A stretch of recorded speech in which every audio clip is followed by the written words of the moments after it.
ایک مرتبہ نبی کریم صلی اللہ علیہ وسلم نے صحابہ کرام کو حکم دیا کہ وہ جہاد کی تیاری کریں۔ مدینہ منورہ کے ہر گھر میں جہاد کی تیاریاں زوروں پر تھیں۔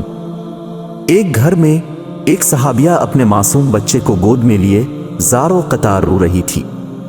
اس کے خاوند پہلے کسی جہاد میں شہید ہو گئے تھے۔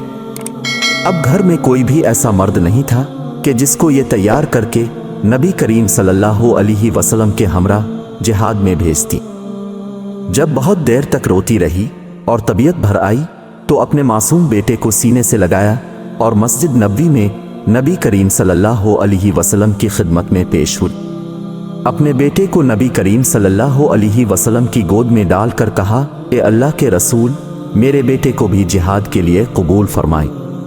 نبی کریم صلی اللہ علیہ وسلم نے حیران ہو کر فرمایا، یہ معصوم بچہ جہاد میں کیسے جا سکتا ہے؟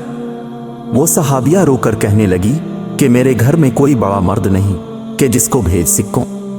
اب صلی اللہ علیہ وسلم اسی بچے کو کسی مجاہد کے حوالے کر دی جس کے ہاتھ میں ڈھال نہ ہو، تاکہ جب وہ مجاہد کفار کے سامنے مقابلے کے لیے جائے اور کافر تیروں کی بارش برسائیں تو وہ مجاہد تیروں سے بچنے کے لیے میرے بیٹے کو آگے کر دے۔ میرا بیٹا تیروں کو روکنے کے کام آ سکتا ہے۔ انسانی تاریخ ایسی مثالیں پیش کرنے سے قاصر ہے کہ ایک عورت اور ماں جیسی شفیق ہستی فرمان نبوی صلی اللہ علیہ وسلم کو سن کر اس پر عمل پیرا ہونے کے لیے اتنی بے قرار ہوئی ہے کہ معصوم بچے کو شہادت کے لیے پیش کر دیتی ہے۔